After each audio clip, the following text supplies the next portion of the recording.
विचार से ही सेवक बने थे। इनामदार परिवार की एक खासियत और भी उम्दा थी। लक्ष्मण राव जी के कुल 8 भाई थे और 8 भाइयों हाईली क्वालिफाइड, और उन 8 भाइयों में अगर सोचा होता तो अपना परिवार बसा के बहुत कुछ अर्जित कर सकते थे। लेकिन उन 8 भाइयों में से 3 भाई संघ के प्रचारक बनके फुल टाइम निकल गए। आजीवन उन्होंने पूरा जीवन राष्ट्र के लिए समर्पित कर दिया। लक्ष्मण राव जी BLLB थे। उनके छोटे भाई तात्या इनामदार, वो चार्टर्ड अकाउंटेंट थे, और किशन राव जो MA B.Ed थे। वो सभी ने, 3 भाइयों ने अपना जीवन पूरा भारत माता की सेवा में अर्पण कर दिया।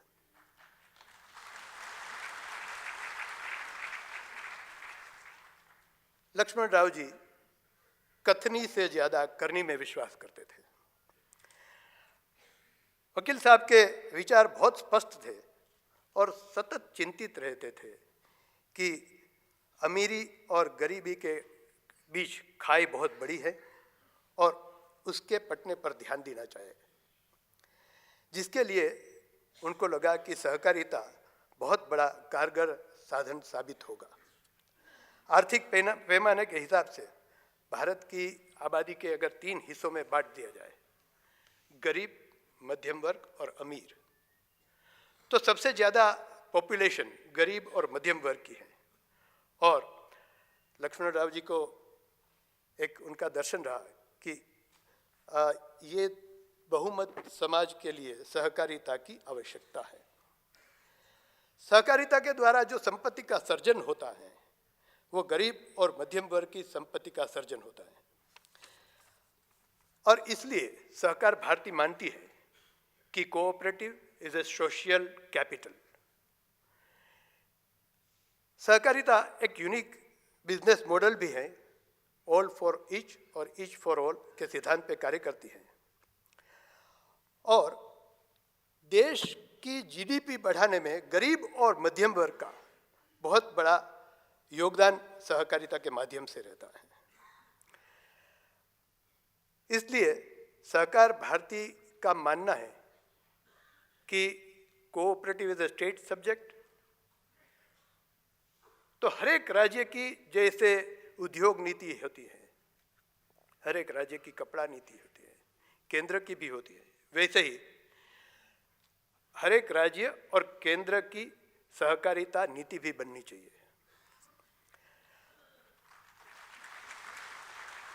अर्थशास्त्रियों की बहुत बड़ी चिंता होती है कि कांस्टेंट ग्रोथ और सस्टेनेबल मॉडल, लेकिन समय पे चलते उनका जो एसिड टेस्ट है वो मालूम पड़ता है, और सहकारिता का एसिड टेस्ट 2008 में लिया जा चुका है।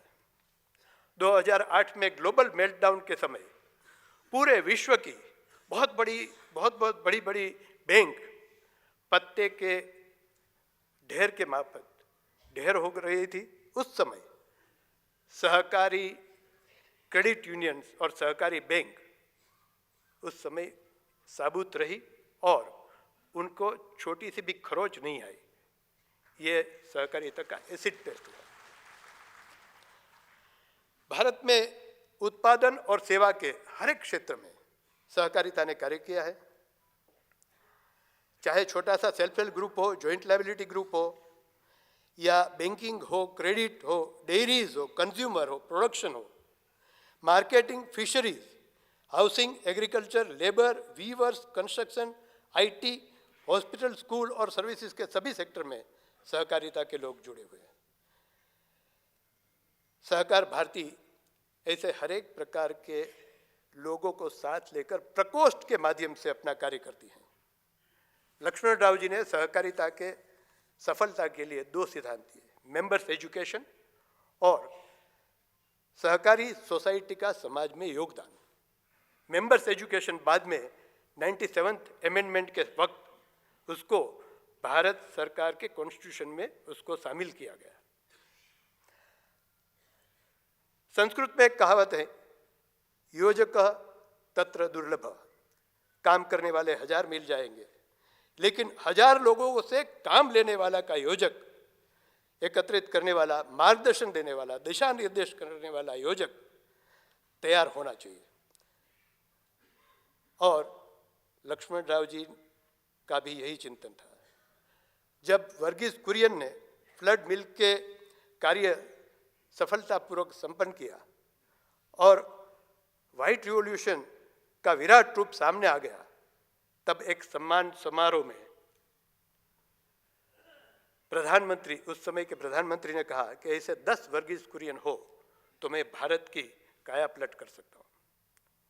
उस समय कुरियन जी ने जो कहा वो हमें समझने की बात है। उन्होंने कहा कि देश को कुरियन की आवश्यकता नहीं है, देश को त्रिभुवन भाई पटेल की आवश्यकता है,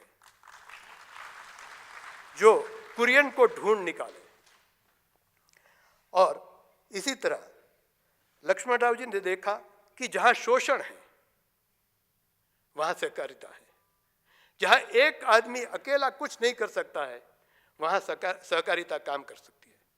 और सहकारिता में एक और भी एक अनुभव आया कि जब सरदार पटेल स्वतंत्रता की संग्राम के समय अपने गांव खेड़ा जिला के का प्रवास पे थे, तब खेड़ा डिस्ट्रिक्ट के किसानों ने सरदार पटेल को कहा कि सरदार, हमारे पास दूध का उत्पादन बहुत बड़ी मात्रा में होता है, लेकिन हम उसके अच्छे दाम नहीं मिल रहे, हमें दूध का नाश कर देना पड़ता है, हम अकेले हो गए। सरदार ने कहा कि आप 2 ही शब्द कहे, मंडली करो, सोसाइटी फॉर्म करिए। और उसके बाद खेड़ा जिला दूध उत्पादक संघ की त्रिभुवन भाई पटेल ने स्थापना की और अमूल की रचना वहीं से हुई। कुरियन जी ने कहा, जो कभी लक्ष्मण राव जी का चिंतन रहा था, उन्होंने कहा कि सहकारी कार्यकर्ता कैसा होना चाहिए? He should be principled, informed और कमिटेड। और वकील साहब ने सर्वाधिक महत्वपूर्ण सहकारी चिंतन दिया, बिना संस्कार नहीं सहकार। उन्होंने जीवन भर पूरी तन्मयता के साथ अपने स्वास्थ्य की परवाह किए बिना, अपने जीवन काल में उनको बहुत बड़ा कार्य करना था, तो अंधेरा दूर करने के उद्देश्य से दोनों छोर से जलने वाली मोमबत्ती की तरह उन्हें जीवन के अधिक गति से खर्च कर दिया। अपेक्षाकृत जल्दी जीवन ज्योत उनकी बुझ गई और इन्हीं तपस्या की श्रृंखला जो होती है, उनका एक ही ध्येय होता है, मन मस्त फकीरी धारी है, बस एक ही धुन, जय जय भारत। अखंड तपस्वी, श्रेष्ठ सुकानी, कुशल संगठक, ऋषि तुल्य, संस्कार पुरुष पूजनीय वकील साहब को शत शत नमन, सहस्त्र प्रणाम। और अंत में इस कार्यक्रम में पधार के हमारे प्रधानमंत्री ने देश में कार्यरत ऐसे हजारों फुल टाइमर, पूर्ण जीवन समर्पित राष्ट्र को करने देने वाले हजारों कार्यकरों का सम्मान बढ़ाया है। लाखों सहकारी कार्यकर्ताओं और करोड़ों किसानों को उनका मान बढ़ाया है। और उनके प्रति हम सहकार भारती की ओर से कृतज्ञता प्रदान करते हुए मैं अपनी वाणी को विराम देता हूँ। भारत माता की। सभी का स्वागत करते हुए अपने विचार व्यक्त किए श्री ज्योतिन्द्र मेहता ने, हम उनका आभार व्यक्त करते हैं। और अब केंद्रीय कृषि और किसान कल्याण मंत्री श्री राधा मोहन सिंह जी से हम अनुरोध करते हैं, कृपया आज के इस अवसर पर सभी को संबोधित करें।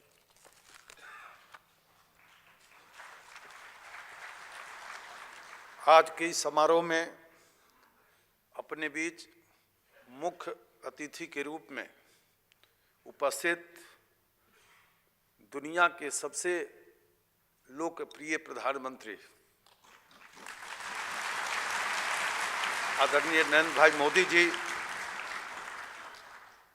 मेरे मंत्रालय में मेरे सहयोगी राज्य मंत्री श्रीमती कृष्णा राज जी, श्री शेखावत जी, सहकार भारती के सम्माननीय अध्यक्ष जी, इस अवसर पर उपस्थित मोदी सरकार के सम्माननीय मंत्रीगण, राज्यों के सहकारिता मंत्री, अधिकारीगण और देश के कोने कोने से आए सहकार के कार्य में लगे हुए इस सभागार में और इस सभागार से भी अलग 2 सभागारों में और बैठे हुए हमारे सभी प्रतिनिधि भाइयों और बहनों, सबसे पहले मैं देश भर के सहकार में जुटे हुए भाइयों और बहनों की ओर से प्रधानमंत्री जी का अभिनंदन करना चाहता हूं कि जिनके कुशल नेतृत्व में हम सहकारिता को आगे बढ़ा रहे हैं। आज हम जिनका जन्म शती समारोह मना रहे हैं, अभी हम प्रति वर्ष मनाएंगे।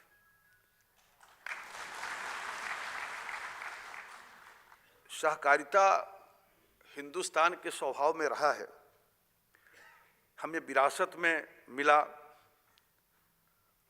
और उसी का परिणाम है।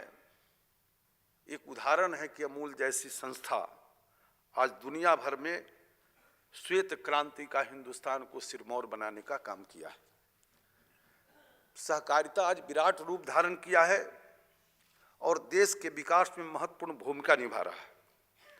आज समाज जीवन के कई क्षेत्रों में लाखों सहकारिता समितियां काम कर रही है और आज जिनकी जन्म शताब्दी वर्ष मना रहे हैं, जिन्हें हम वकील साहब के नाम से पुकारते थे, उनकी स्पष्ट मान्यता थी कि आर्थिक विकास की दिशा को सहकारिता से गति मिलेगी।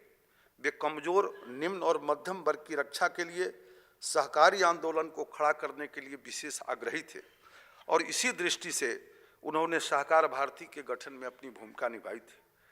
मित्रों, सहकारिता सही माने में दलित और कमजोर वर्गों की रक्षा में आगे आए, यही सोच था। अब बीच में राजनीतिक द्वंद्व ने इसको प्रभावित जरूर किया, लेकिन फिर भी सहकारिता जिसको संस्थागत रूप 113 वर्ष पहले मिला था, आज हिंदुस्तान की सहकारिता आज विशाल वट वृक्ष का रूप लिया है। हमारे पास जो सहकारी प्रशिक्षण कार्यक्रम हैं, राष्ट्रीय सहकारी प्रशिक्षण परिषद द्वारा 5 क्षेत्रीय और 14 सहकारी प्रबंध संस्थाओं के द्वारा पूरे देश में शिक्षण प्रशिक्षण का काम होता है और इस 3 वर्ष के अंदर 2 लाख से ज़्यादा प्रतियोगी 6,000 से ज़्यादा प्रशिक्षण समितियों में प्रशिक्षण लेने का काम किया है। ग्रामीण अर्थव्यवस्था में सहकारी समितियों के महत्व को देखते हुए केंद्र सरकार के द्वारा सहकारिताओं के माध्यम से आर्थिक विकास हेतु राष्ट्रीय सहकारी विकास निगम स्थापित है, जिसका उद्देश्य सहकारी समितियों के आर्थिक स्थिति में सुधार लाना, क्षेत्रीय असंतुलन हटाना और कृषि विपणन में सहकारी विकास को तीव्र करना है। और मुझे खुशी है कि मोदी सरकार के आने के बाद 3 वर्ष के अंदर हम इसके माध्यम से लगभग 29,000 करोड़ रुपये सहकारी संस्थाओं को, सहकार में लगे हुए संस्थाओं को ऋण और सब्सिडी के रूप में दिया है। जो पिछले हम देते थे उसके 2 गुनी राशि, 2 गुना रफ्तार से हम आगे बढ़ रहे हैं। लेकिन जो वकील साहब का सोच था संस्कारवान नेतृत्व सहकारिता के लिए, इस दिशा में सरकारी स्तर पर हमारे काम प्रशिक्षण के चलते हैं। लेकिन आज इस बात की बड़ी आवश्यकता है उनके जन्म शताब्दी वर्ष के अवसर पर कि हम जरा उनके आदर्शों को भी स्मरण करें और वो जैसा सहकार में नेतृत्व निर्माण करना चाहते थे और उसमें जो हमारी विसंगतियां हैं वो कैसे दूर हो। और इसीलिए सरकार ने तय किया है कि 11 जनवरी को Laxman Rao Inamdar academy for cooperative studies and human resource management की हम गुड़गांव में स्थापना करेंगे। उस दिन से उसका शुभारंभ करेंगे। नेतृत्व नाबार्ड के द्वारा हम सब जानते हैं कि जो पैक्स है हमारा, किसानों की मजबूती में इसकी बड़ी भूमिका है। इसके विसंगतियों से भी हम सब परिचित हैं और हमारे प्रधानमंत्री जी ने इसीलिए लगभग 2000 करोड़ रुपए की राशि इसके लिए इनके मार्गदर्शन में जो योजना बनी है और देश के जो 63,000 पैक्स हैं उनको कंप्यूटराइज करने की कार्यवाही, ताकि पारदर्शिता हो और किसान और मजबूत हो, उसका सीधा लाभ उसे प्राप्त हो सके। आज प्रधानमंत्री जी के नेतृत्व में जिस प्रकार से 3 वर्षों के अंदर गांव, गरीब और किसानों के लिए प्रतिबद्धता के साथ जिस प्रकार से सरकार काम कर रही है, जिस प्रकार से हमारे प्रधानमंत्री जी का मार्गदर्शन मिल रहा है, और जो हमारे वकील साहब का सपना था, उनका जो सपना था उसको पूरा करने के लिए प्रधानमंत्री जी ने जो सबका साथ और सबका विकास का नारा दिया, और न सिर्फ नारा दिया बल्कि पूरी निष्ठा और प्रतिबद्धता के साथ 3 वर्षों से एक-एक कदम उठाए हैं जिसमें सबका साथ हो और विकास हो। और मैं आज देश भर में जो लाखों करोड़ों हमारे सहकारिता के काम में जुटे हुए बंधु हैं और आप जो यहाँ उपस्थित हैं, आप सबके बूते और वकील साहब के आदर्शों को स्मरण करते हुए हम ये विश्वास दिलाना चाहते हैं कि निश्चित रूप से आपका जो सपना है, प्रधानमंत्री जी का सपना है, सबका साथ सबका विकास, आप सबके सहयोग से निश्चित रूप से हम उसको पूरा करेंगे। बहुत बहुत मैं आप सबको बधाई देता हूँ कि देश के कोने कोने से कोई राज्य ऐसा नहीं है जहाँ से प्रतिनिधि यहाँ नहीं पहुँचे हैं, और एनसीयूआई, एनसीडीसी और विभिन्न संस्थाओं ने जो जिस प्रकार से इसमें सक्रिय भूमिका निभाई है, और सहकार भारती के प्रति जरूर आभार प्रकट करूंगा कि उन्होंने विशेष सक्रियता के साथ इस कार्यक्रम को सफल बनाने में लगे हैं। मैं अपनी बात समाप्त करता हूं। सहकारिता की भावना हमें विरासत में मिली है, जिसने आज देश के विकास में महत्वपूर्ण कार्य किया है। बहुत उपयोगी शब्दों में सभी को संबोधित किया श्री राधा मोहन सिंह जी ने, और साथ ही भी बताया कि शीघ्र ही भारत सरकार श्री लक्ष्मण राव इनामदार एकेडमी की स्थापना करने भी जा रही है। उनका हम राधा मोहन जी का हम आभार व्यक्त करते हैं। अब हम अनुरोध करते हैं माननीय प्रधानमंत्री जी से कि कृपया श्री लक्ष्मण राव माधवराव इनामदार के व्यक्तित्व एवं कृतित्व को रेखांकित करती एक पुस्तक पारसमणि श्री लक्ष्मण राव माधवराव इनामदार सहकार भाव के प्रणेता पुस्तक का लोकार्पण करें। इसके लेखक हैं श्री संतोष कुमार शर्मा। हम उन्हें भी मंच पर आमंत्रित कर रहे हैं।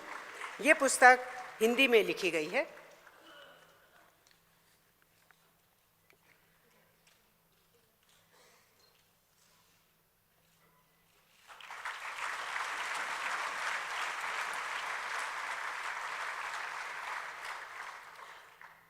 भारत के सहकार आंदोलन के 9 दिग्गज पुरोधाओं के योगदान को रेखांकित करती पुस्तक है 9 James of Indian cooperative movement. हम पुनः अनुरोध करते हैं माननीय प्रधानमंत्री जी से कि कृपया इस पुस्तक का भी लोकार्पण करें। इस पुस्तक के लेखक भी हैं श्री संतोष कुमार शर्मा, और ये पुस्तक अंग्रेजी में लिखी गई है।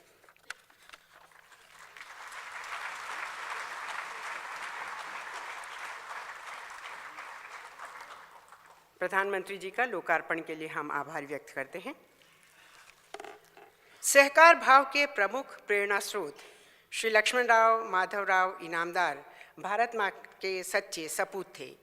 राष्ट्र एवं संगठन के प्रति उनके योगदान को मान्यता देने हेतु भारत सरकार ने उनके जन्म शताब्दी वर्ष से श्री लक्ष्मण राव इनामदार राष्ट्रीय सहकारी उत्कृष्टता पुरस्कार प्रदान करने का निर्णय लिया है। पहला पुरस्कार आज श्री लक्ष्मण राव जी के जन्मदिवस पर माननीय प्रधानमंत्री जी के कर कमलों द्वारा प्रदान किया जाएगा। अब से प्रत्येक वर्ष ये राष्ट्रीय पुरस्कार प्राथमिक सहकारी समिति, जिला स्तरीय सहकारी समिति एवं राज्य स्तरीय सहकारी समिति को प्रदान किया जाएगा। पुरस्कार स्वरूप राज्य स्तरीय सहकारी समिति को 15 लाख रुपये तथा प्रशस्ति पत्र, जिला स्तर को 10 लाख रुपए और प्रशस्ति पत्र तथा प्राथमिक सहकारी समिति प्रत्येक को 3 लाख रुपए और 1 प्रशस्ति पत्र प्रदान किया जाएगा। हम अनुरोध करते हैं माननीय प्रधानमंत्री जी से कि कृपया श्री लक्ष्मण राव इनामदार राष्ट्रीय सहकारी उत्कृष्टता पुरस्कार 2017 प्रदान करने के लिए मंच के आगे आएं। साथ ही हम अनुरोध करते हैं श्री राधा मोहन सिंह जी, श्रीमती कृष्णा राज, श्री गजेंद्र सिंह शेखावत तथा श्री ज्योतिन्द्र मेहता से कि कृपया वे भी मंच के आगे आएं।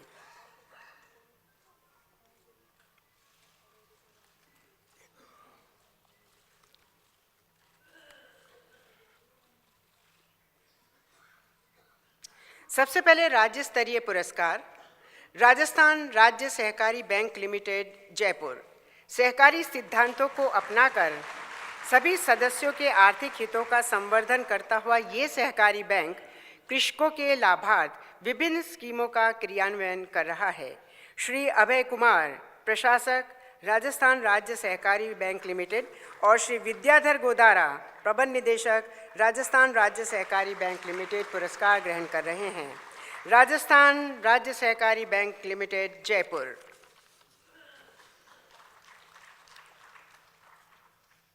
जिला स्तरीय पुरस्कार कोझिकोड जिला सहकारी अस्पताल लिमिटेड, कोझिकोड, केरल।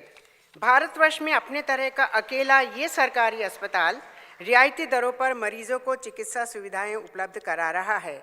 श्री एम भास्करन, अध्यक्ष, और श्री ए.वी. संतोष कुमार, सचिव, पुरस्कार ग्रहण कर रहे हैं।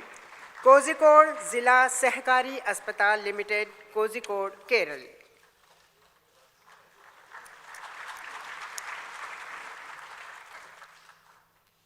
अब प्राथमिक सहकारी समितियां। प्राथमिक कृषि सहकारी समितियों में से 5 सहकारी समितियों का पुरस्कार के लिए चयन किया गया है।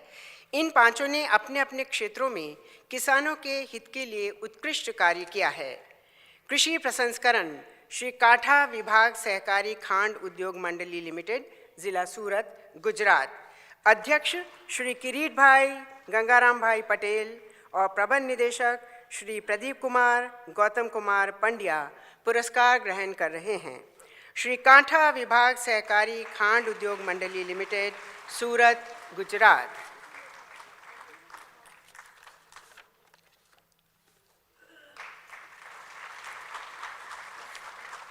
उपभोक्ता एवं विपणन गोवा बागायतदार सहकारी खरीदी बिक्री संस्था मर्यादित, पोंडा, गोवा। श्री नरेंद्र सावईकर, अध्यक्ष एवं संसद सदस्य लोकसभा दक्षिण गोवा, और श्री उल्लास अनंत उमरे, प्रबंध निदेशक, पुरस्कार ग्रहण कर रहे हैं। गोवा बागायतदार सहकारी खरीदी बिक्री संस्था मर्यादित, पोंडा, गोवा।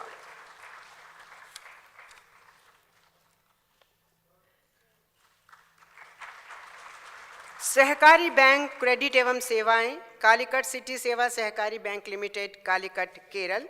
श्री रागेश के, महाप्रबंधक, और श्रीमती रजीला वीए, सहायक महाप्रबंधक, पुरस्कार ग्रहण कर रहे हैं। कालीकट सेवा सहकारी बैंक लिमिटेड, कालीकट, केरल।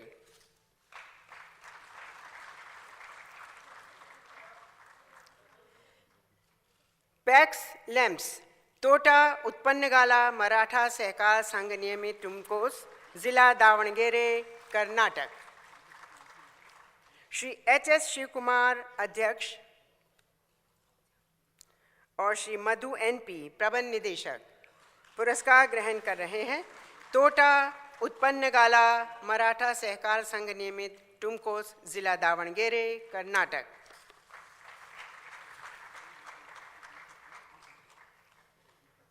और अंतिम पुरस्कार विविध सहकारिताएं रेणु हथकरघा एवं हस्तशिल्प सहकारी समिति लिमिटेड, इम्फाल, पूर्वी मणिपुर। सुश्री ए रेणु देवी, सचिव, और सुश्री मीराबाई सारंगथम, सदस्य, पुरस्कार ग्रहण कर रही हैं। रेणु हथकरघा एवं हस्तशिल्प सहकारी समिति लिमिटेड, इम्फाल, पूर्वी मणिपुर।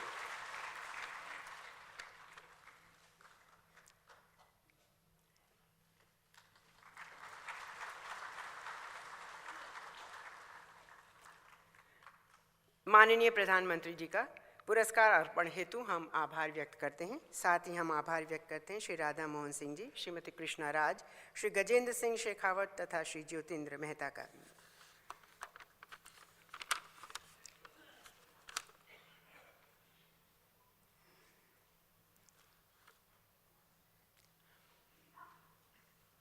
और अब श्री लक्ष्मण राव जी इनामदार तथा सहकारिता आंदोलन पर आधारित एक लघु फिल्म आपके समक्ष प्रस्तुत है। सहकार तपस्वी लक्ष्मण राव जी इनामदार।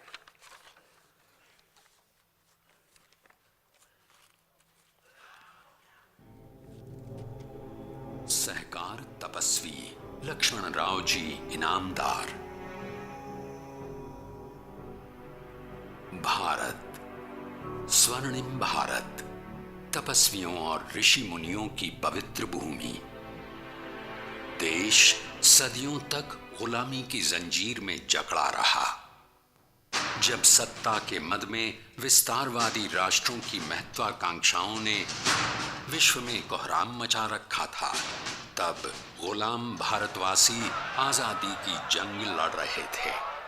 उसी समय भारत को सशक्त और चेतनाशील समाज बनाने के उद्देश्य से डॉक्टर हेडगेवार जी ने भारत की एकता, राष्ट्रवाद और संगठित समाज का विचार दिया। डॉक्टर हेडगेवार जी ने तपस्वियों की एक नई परंपरा शुरू की, जो भारत माता की सेवा के लिए आगे आए और भारत को वैभव के परम शिखर तक ले जाने के लिए कार्य करें। उन्हीं तपस्वियों में से एक नाम रहा श्री लक्ष्मण राव माधवराव इनामदार। आज से ठीक 100 साल पहले 21 सितंबर 1917 को महाराष्ट्र के सातारा जिले के खटाव गांव में लक्ष्मण राव ने जन्म लिया। युवा वय में वैचारिक स्पष्टता के साथ संघर्ष से बिना डरे सत्याग्रह से जुड़े और उन्होंने 7 मास का कारावास भुगता। संघर्ष के दिनों में संघ कार्यकर्ताओं की कानूनी सहायता की। तब से वे वकील साहब के नाम से लोकप्रिय हुए। देश में गरीबों की हालत देखकर वकील साहब का मन द्रवित हो रहा था। एक ओर साम्यवाद और दूसरी ओर पूंजीवाद, इनके बीच भारतीय जीवन पद्धति में वकील साहब को उनका उत्तर मिला, और वो था सहकारिता। सहकारिता से आर्थिक दूरी के साथ मानवीय दूरी भी कम होगी। इसलिए आम आदमी के लिए सहकारिता का तत्व ज्ञान यथोचित रहेगा, ऐसा उनका निष्कर्ष रहा। नीति नियमों के साथ समाज का आर्थिक विकास और सेवा का समन्वय है सहकारिता। वकील साहब ने भारत के गतिशील, चिरस्थायी और समान विकास के मूल्यों पर आधारित नीति युक्त सहकारिता आंदोलन की संकल्पना की। फलतः 1978 में सहकार भारती नामक सहकारिता आंदोलन की स्थापना के वे प्रमुख प्रेरणा स्रोत बने। उनका बोया हुआ बीज सहकार भारती आज वट वृक्ष बनकर पूरे भारत देश में कार्यरत है। गरीब और मध्यम वर्गीय लोगों की आर्थिक उन्नति और सहकारिता की सफलता के लिए उन्होंने एक लक्ष्मण रेखा आंकी और मंत्र दिया, बिना संस्कार नहीं सहकार। सहकारिता की जड़ें मजबूत हों, इसलिए उन्होंने 2 बातों पर अधिक जोर दिया: सभासदों को शिक्षा, मेंबर्स एजुकेशन, और समाज के लिए सहकारिता, कंसर्न फॉर द सोसाइटी। वकील साहब का ये दूसरा चिंतन, कंसर्न फॉर द सोसाइटी, समय के चलते एक महत्वपूर्ण दर्शन बनकर उभरा। कुछ वर्ष पूर्व ICA इंटरनेशनल कोऑपरेटिव अलायंस ने सहकारिता के 7वें सिद्धांत के रूप में इसका स्वीकार किया। भारत के इतिहास में 2 आर्थिक क्रांतियां हुई। एक ग्रीन रेवोल्यूशन, हरित क्रांति, दूसरी क्रांति व्हाइट रेवोल्यूशन, श्वेत क्रांति। ये दोनों क्रांतियां सहकारी क्षेत्र की बदौलत सफल हुईं। सहकारी क्षेत्र में काफी नए प्रयोग हुए, जिनमें से गुजरात में एक प्रयोग हुआ नॉलेज रेवोल्यूशन का। तो આપણે આઈટી નું ફ્લડ લાવવાનું છે ભાઈ, અને ફ્લડ લાવવો છે તો 100 દિવસમાં 1 લાખ। फ्लड IT योजना के अंतर्गत गुजरात के केजी से पीजी तक के छात्रों को कंप्यूटर उपलब्ध करवाए गए। वकील साहब की कार्यकर्ता निर्माण की शैली अनन्य थी। उनकी विश्वसनीय प्रतिभा, मानवीय और पितातुल्य व्यवहार के कारण वे हरेक को अपने परिवार जन जैसे लगते थे। वकील साहब ने सहस्र हृदयों को अपने स्नेह के बंधन में बांध दिया, स्वयं सेतु बनकर। वकील साहब आज हमारे बीच नहीं हैं, लेकिन ज्योतिपुंज सरीखी उनकी चेतना पूरे राष्ट्र में उनके द्वारा निर्मित हजारों स्वयं सेवकों के कार्य के रूप में प्रज्वलित है। इन तपस्वी कार्यकर्ताओं की श्रेणी में एक उज्जवल नाम है भारत के वर्तमान प्रधानमंत्री आदरणीय श्री नरेंद्र भाई मोदी। पुराणकालीन ऋषि मुनियों की परंपरा को पुनर्जीवित करने वाले वकील साहब का सहकारिता विषयक दर्शन आज भी प्रासंगिक व विद्यमान है। उनके निधन के 4 दशक के पश्चात भी अनेकों सहकारी कार्यकर्ताओं का वे मार्गदर्शन कर रहे हैं और सभी सन्निष्ठ कार्यकर्ता उनके सहकारी तत्व ज्ञान में पूर्ण श्रद्धा रखते हुए अविरत रूप से उद्यमशील हैं। पूजनीय श्री वकील साहब की पुण्य स्मृति किसी अगरबत्ती की भांति आज भी समूचे सहकारिता विश्व को सुवासित कर रही है। उस पावन स्मृति को कोटि कोटि प्रणाम।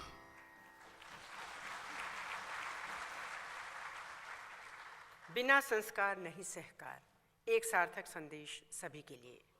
और अब हम विनम्र अनुरोध करते हैं माननीय प्रधानमंत्री श्री नरेंद्र मोदी से कि कृपया आज के इस अवसर पर सभी को अपने आशीर्वचन प्रदान करें।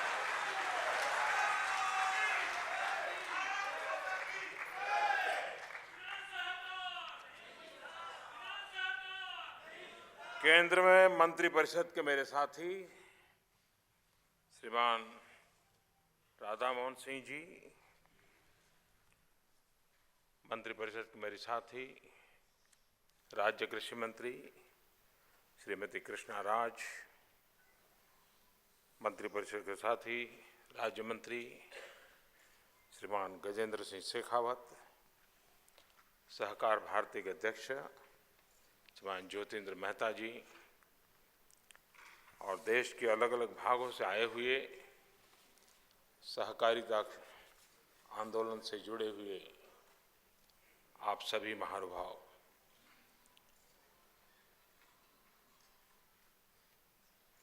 लक्ष्मणराव जी इनामदार की शताब्दी समारोह के साथ इस सहकारी आंदोलन में और अधिक गति मिले, नई ऊर्जा मिले और समाज के प्रति एक संवेदना के साथ सामान्य मानवीय की समस्याओं के समाधान के लिए मिल बैठ कर के कैसे रास्ते खोजे जाएं,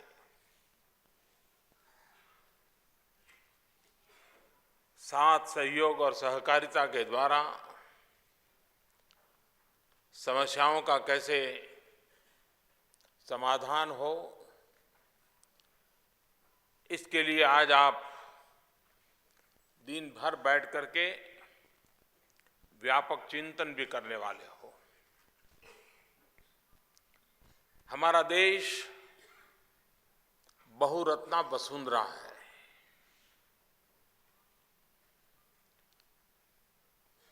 हर कालखंड में, हर भूभाग में समाज के लिए जीने वाले, समाज को कुछ न कुछ देकर के जाने वालों की श्रृंखला अनगिनत है।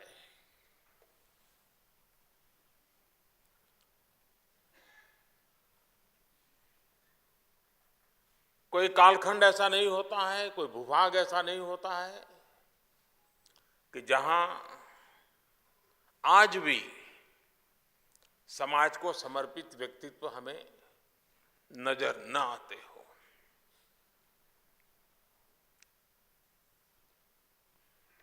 कुछ लोग होते हैं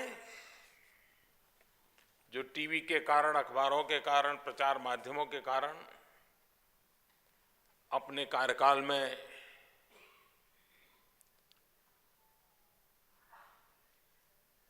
मान सम्मान के कारण लोगों के बीच चर्चा में रहते हैं, और चर्चा में रहते हैं तो कभी कभी बहुत बड़े भी लगते हैं।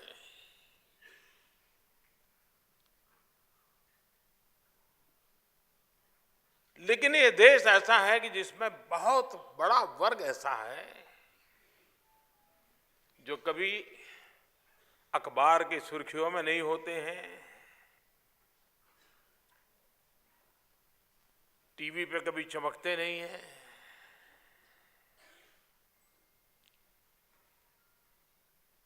बहुत उनकी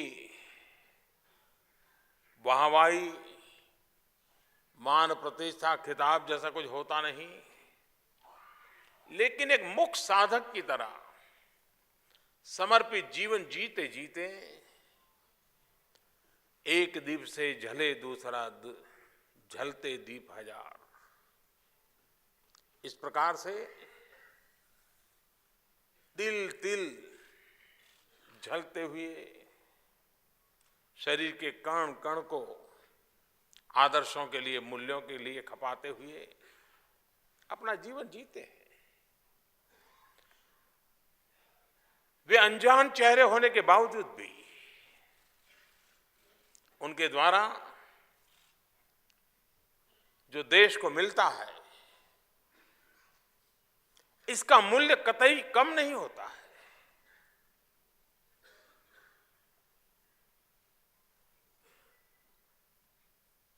वकील साहब ऐसे ही एक जीवन में से थे। आज कई लोगों को यह भी सवाल उठेगा कि हमने तो कभी नाम नहीं सुना था, आप शताब्दी मना रहे हो। मैं मानता हूं कि नाम नहीं सुना था, वही तो उनकी सबसे बड़ी कमाल थी।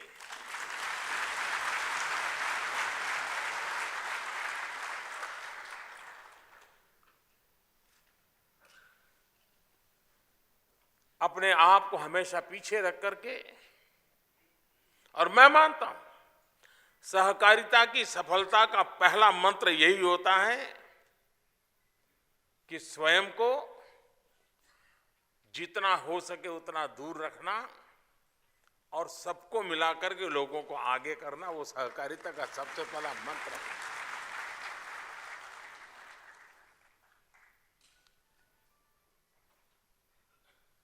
उन्होंने व्यक्ति निर्माण में अपना जीवन खपाया, राष्ट्र निर्माण का एक रास्ता उन्होंने खोजा। ये मेरा सौभाग्य रहा, जीवन का बहुत कालखंड उनके साथ बिताने का मुझे अवसर मिला। जवानी के अनेक वर्ष उन्हीं के मार्गदर्शन में काम करता रहा, और इसलिए मेरे लिए वकील साहब का जीवन एक नित्य प्रेरणा का स्रोत रहा। और जब मैं उनके जीवन पर एक किताब लिख रहा था, 25-30 साल पहले की बात है, और जब मैं बारीकियां देख रहा था तो मैं हैरान होता था कि मैं भी उनके पास रहता था, इतने सालों से रहता था, लेकिन बहुत सी बातें थी वो उनके जाने के बाद पता चलने लगी। यानी जीवन को कैसे जिया होगा, इसका ये एक उत्तम उदाहरण है। सादगीपूर्ण जीवन, और फिर भी स्वयं को हमेशा चित्र में न आने देना। साथी आगे बढ़े, साथियों की शक्ति बढ़े, विचार को ताकत मिले, ये अपने आप में इस महान परंपरा की एक अनमोल रत्न के रूप में उन्होंने काम किया। शताब्दी वर्ष के निमित्त कई कार्यक्रम होंगे। सहकारिता आंदोलन को एक नई ताकत मिलेगी। लेकिन आज जब हम वकील साहब के शताब्दी वर्ष निमित्त सहकारिता क्षेत्र में जो उनका योगदान था उसको स्मरण करते हुए आगे बढ़ रहे हैं। तब आज दिन भर बैठ करके आप चर्चा करने वाले हैं। विश्व में बेस्ट प्रैक्टिसेस क्या है सहकारिता क्षेत्र की, उसकी चर्चा करने वाले हैं। कृषि क्षेत्र में हम सहकारिता के माध्यम से कैसे आगे बढ़े, 2022 हमारे किसानों की आय दोगुना कैसे हो, ऐसी कौन सी चीजों को हम जेड़े, ऐसी कौन सी गलत आदतों को छोड़े ताकि हम हमारे कृषि जगत को भी, हमारे ग्रामीण जीवन को आधुनिक भारत के संदर्भ में तैयार करें, विकास की उस दिशा में तैयार करें। अब ये तो संभव नहीं है कि शहर तो आगे बढ़ जाए और गांव को हम पीछे छोड़ दें। एक सम्यक विकास की आवश्यकता होती है, समान अवसर की आवश्यकता होती है, और सम्यक विकास समान अवसर के मूल में सहकार्य मंत्र होता है। कालक्रम से व्यवस्थाओं में दोष आते ही हैं, कुछ व्यवस्थाएं कालबाह्य हो जाती हैं। सहकारिता क्षेत्र से जुड़े हुए हर किसी को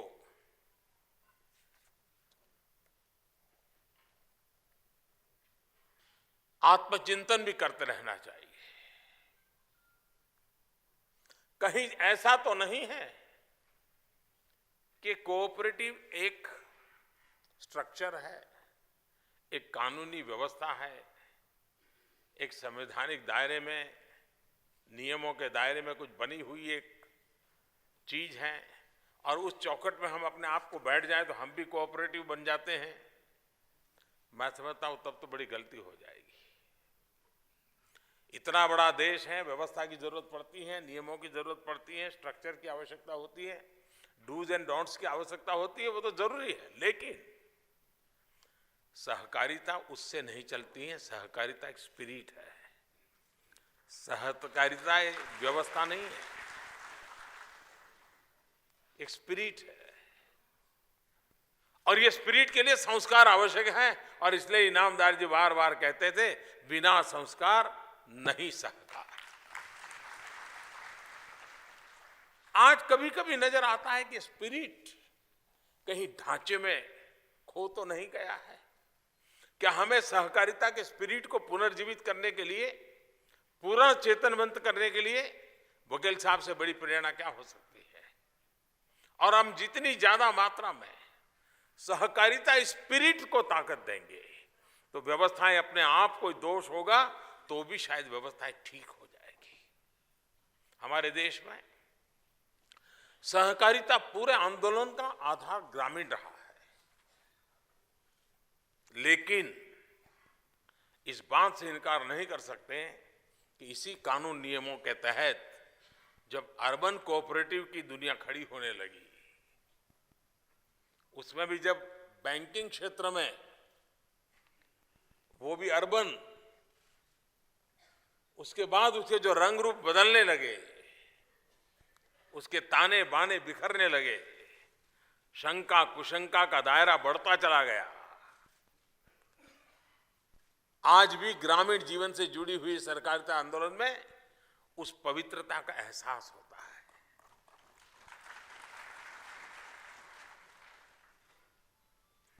किसान को भी लगता है कि हाँ, मेरे लिए सही रास्ता है, और इस सहकारिता आंदोलन के लिए समय देने वालों को भी लगता है, हाँ, मैं इसके माध्यम से गांव गरीब किसान का कुछ कर रहा हूं।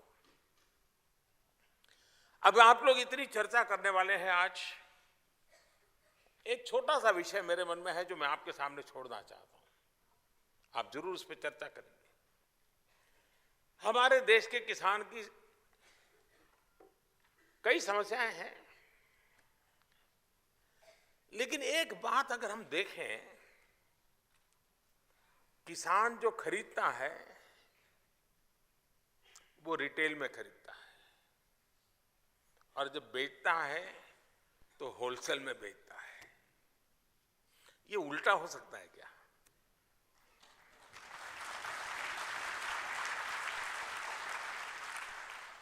वो खरीदे होलसेल में और बेचे रिटेल में, तो कोई उसको लूट नहीं पाएगा, कोई बिचौलिए उसको काट नहीं खाएंगे। जिन लोगों ने डेयरी उद्योग का अध्ययन किया होगा, कोऑपरेटिव डेयरी, इस बात की तरफ आप ध्यान खींचिए, उसकी एक विशेषता है, उसमें किसान होलसेल में खरीदता है, होलसेल में बेचता है। देखिए ये इसकी बारीकी है। ये डेयरी उद्योग की सफलता के मूल में वो खरीदता है होलसेल में, बेचता है होलसेल में। क्यों? पहले जो दूध उत्पादन करता था तो 10 घर में 1-1 लीटर दूध बेचने जाता था। आज 10 लीटर लेकर के एक ही कलेक्शन सेंटर पर चला जाता है, दूध देकर के आ जाता है, बड़ा होलसेल में बेचता है। और वो खरीदता है तो भी डेयरी के द्वारा उसका खानदान है, उसके दवाइयां हैं, उसकी केयर करने की है पशु की, ये सारी व्यवस्था सामूहिक रूप से पूरे गांव को मिलती है। उसका एक परिणाम आया कि डेयरी में उसको कोई न कोई ताकत मिलती रही, वो बचता रहा, अतिरिक्त आय का साधन बना। बाकी हर क्षेत्र में उसकी एक कठिनाई है। हम अगर यही मान लीजिए वो प्राइवेट को होलसेल में दूध देता तो इतनी कमाई नहीं होती। वो कोऑपरेटिव था और इसलिए उसकी कमाई के आधार बना। क्या हम ऐसी कोऑपरेटिव मूवमेंट को खड़ा कर सकते हैं जो एक तो परंपरागत चली आ रही है, पहले 5 मंडली थी, वो लोग चलाते हैं, मैं दिखा दूंगा, मैं छठी बना दूंगा, एक नया सहकार का रूप बना है। लेकिन वो 5 चलती हैं, चले, और 10 ऐसे विषय हैं कि जिसमें अभी किसी ने कदम नहीं रखा है।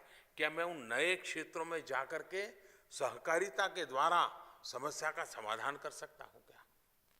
अनगिनत क्षेत्र पड़े हैं जिसमें आज भी सहकारिता क्षेत्र के हवा नहीं पहुंची है। जहां पहुंची है वहां स्पर्धा बहुत है।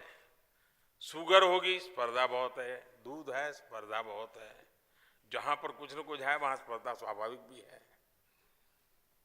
लेकिन ऐसे बहुत क्षेत्र हैं जिसमें एक पीढ़ी को खपना पड़ेगा, तब जाकर के सहकारिता की ताकत बढ़ेगी। क्या हम एक नई पीढ़ी को नए स्पिरिट के साथ और खास करके ग्रामीण जीवन में आमूलचूल परिवर्तन लाने के लिए सहकारिता आंदोलन में प्रेरित कर सकते हैं क्या? हमारे देश के स्वभाव को सहकारिता आंदोलन एकदम सूट करता है। ये उधारी लिया हुआ विचार व्यवस्था नहीं है, ये हमारे मूलभूत चिंतन, स्वभाव, संस्कार के अनुकूल व्यवस्था है। और इसलिए इसका यहां पनपना बहुत स्वाभाविक है। इसके लिए आपको इंजेक्ट नहीं करना पड़ेगा। बाकी सरल व्यवस्थाएं अगर हम लाते हैं, अगर बॉर्डर व्यवस्थाएं, तो एक फॉरेन एलिमेंट के रूप में रेजिस्टेंस रहता है। ये हमारी सहज प्रकृति की व्यवस्था का हिस्सा है। हम मिलकर के कर सकते हैं क्या? अब जैसे आज नीम कोटिंग यूरिया का काम चल रहा है, किसानों को बहुत फायदा हुआ है उसके कारण। यूरिया का हो हल्ला बंद हुआ है। लेकिन ये नीम कोटिंग करने के लिए नीम की फली को इकट्ठा करना, इकट्ठा करके उसका तेल निकालना, तेल निकाल करके उसको यूरिया बनाने वाली फैक्ट्री तक पहुंचाना, ये इतना बड़ा नया काम निकला है। अगर हमारी गांव की महिलाओं की अगर सहकारिता मंडलियां बन जाएं और ये नीम कोटिंग के लिए जो नीम की जरूरत है, सिर्फ फली इकट्ठी करे जंगलों से, जहां नीम के पेड़ है, फली इकट्ठी करे, आप देखिए एक नया एंटरप्रेन्योरशिप का क्षेत्र खुल सकता है, नई सहकारिता क्षेत्र खुल सकता है।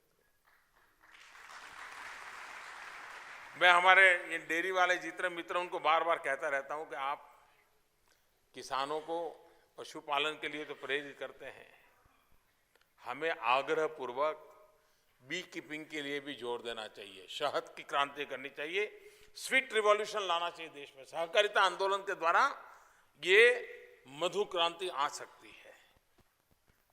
शहद किसान जैसे पशुपालन करता है, दूध उत्पादन करता है, वैसे अपनी 50 बी के तय कर लें और सालाना 1.5-2 लाख रुपया आराम से वो उसकी कमाई बढ़ा सकता है। और जो डेयरी है दूध लेने जाती हैं, साथ साथ हनी भी लेकर के आ जाए, शहद लेकर के आ जाए, उसके जैसे डेयरी में प्रोसेसिंग होता है, इसका प्रोसेसिंग हो, उसका मार्केटिंग हो। जो केमिकल वैक्स होता है, अगर वो 100 रुपये में बिकता है तो बी वैक्स है वो 400-450 रुपये में बिकता है। उसकी एक बहुत बड़ी मांग है, भारत में ही बहुत बड़ा मार्केट है उसका, लेकिन हमारे किसान आज भी उससे अछूता है। बी में भी सैकड़ों प्रकार है और बी के कारण फसल को भी बहुत बड़ा लाभ होता है। और जो आज हॉर्टिकल्चर में काम कर रहे हैं उनके लिए तो मधुमक्खी एक एम्बेसडर का काम करती है, एक कैटलिक एजेंट का काम करती है। कहने का तात्पर्य है कि ऐसे बहुत नए क्षेत्र हैं, जिन नए क्षेत्रों में हम कैसे आगे बढ़े। अब हमारे समुद्री तट है, समुद्री तट पर मछुआरे जो भाई बहन हमारे, साल में 5 महीने करीब करीब उनका काम बंद हो जाता है।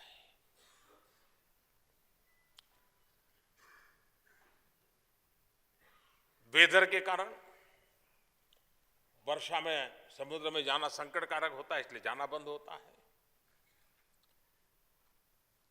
लेकिन सीवीड की खेती हमारे यहां पॉपुलर नहीं हो रही है। हमारे समुद्री तट पर हमारे मछुआरे भाई बहन अगर कोऑपरेटिव मूवमेंट के द्वारा समंदर के पानी में ही सीवीड की खेती करें तो आज फार्मास्यूटिकल के लिए वो बहुत बड़ा बेसिक मटेरियल के रूप में बहुत, यानी लेबोरेटरी में ये प्रूवन चीज है कि फार्मास्यूटिकल के लिए सीवीड का, मान लीजिए सीवीड का मार्केट नहीं मिला, सिर्फ उसको समंदर में 45 दिन का उसका सर्कल होता है, 45 दिन के बाद वो उसकी फसल तैयार हो जाते थे। हर 45 दिन के बाद एक फसल मिलती है। अगर 45 ऐसे समंदर के अंदर आपने फैला दिया तो हर दिन आप उसकी फसल ले सकते हैं। कुछ न करें, उसका सिर्फ जूस निकालें और खेतों में जूस सिर्फ छिड़कने का काम करें तो भी बहुत बड़े मार्केट से जमीन की रक्षा का बहुत बड़ा काम सीवीड के जूस से हो सकता है। कुछ नहीं कर रहा है, बिना मेहनत का काम है जी। क्या कोऑपरेटिव मूवमेंट के द्वारा समुद्री तट के हमारे मछुआरा भाई जो 5 महीना करीब करीब काम उनका बंद हो जाता है, जिनके परिवार की महिलाएं दिन रात घर में होती हैं, उनके लिए अवसर खोला जा सकता है क्या? मेरा कहने का तात्पर्य यह है कि हमारे यहाँ ग्रामीण अर्थकारण में बदलाव लाने के लिए सहकारिता आंदोलन छोटी छोटी चीजों के द्वारा भी बहुत बड़ा परिवर्तन ला सकते हैं। मैं आग्रह करूंगा कि वकील साहब ने जिस भाव तत्व को सहकारिता आंदोलन से जोड़ा है, जिस संस्कार तत्व को सहकारिता आंदोलन के साथ जोड़ा है, जिस संवेदनशीलता को सहकारिता आंदोलन से जोड़ने का आग्रह किया है, उन मूलभूत तत्वों को लेकर के, मूलभूत विचारों को लेकर के आज जो सहकारिता क्षेत्र से जुड़े बंधु यहां आए हैं, वे इसका और प्रचार प्रसार करेंगे और लोगों को जोड़ेंगे और पूरी तरह हमारा सहकारिता आंदोलन सच अर्थ में सामान्य मानवीय के हकों की रक्षा करते हुए उसको इक्वल पार्टनरशिप के साथ आगे बढ़ाने में काम आएगा। इसी एक अपेक्षा के साथ वकील साहब का पुण्य स्मरण करते हुए आप सबको हृदय से बहुत बहुत शुभकामनाएं देता हूं। धन्यवाद। मूक साधक की तरह समर्पित जीवन जिया वकील साहब ने। स्वयं को दूर रखकर सबको मिलाकर आगे रखना ही सहकारिता है। इन्हीं आदर्शों पर चलते हुए श्री इनामदार जी सभी की प्रेरणा का स्रोत हैं। सार्थक शब्दों में सभी को संबोधित किया माननीय प्रधानमंत्री जी ने। अनेक उपयोगी सुझाव भी उन्होंने दिए। वे अपना अमूल्य समय लेकर हमारे बीच आए। हम जोरदार तालियों के साथ उनका आभार भी व्यक्त करते हैं, उनका अभिनंदन भी करते हैं। साथ ही हम ये भी कामना करते हैं कि श्री लक्ष्मण राव जी की यशोगाथा दूर दूर तक फैले। वे एक प्रेरणा स्रोत की भांति हम सभी का युग युगों तक मार्ग निर्देशन करते रहें। हम सभी उनकी पुण्य स्मृति को नमन करते हैं। अब माननीय प्रधानमंत्री जी हमारे बीच से प्रस्थान करेंगे। आप सभी से अनुरोध है, कृपया अपने अपने स्थान पर रहे। अगला सत्र इसी सभागार में प्रारंभ होने जा रहा है।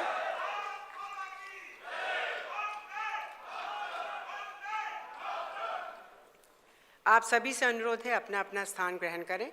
अगला सत्र इसी सभागार में अभी इसी समय प्रारंभ होने जा रहा है। धन्यवाद।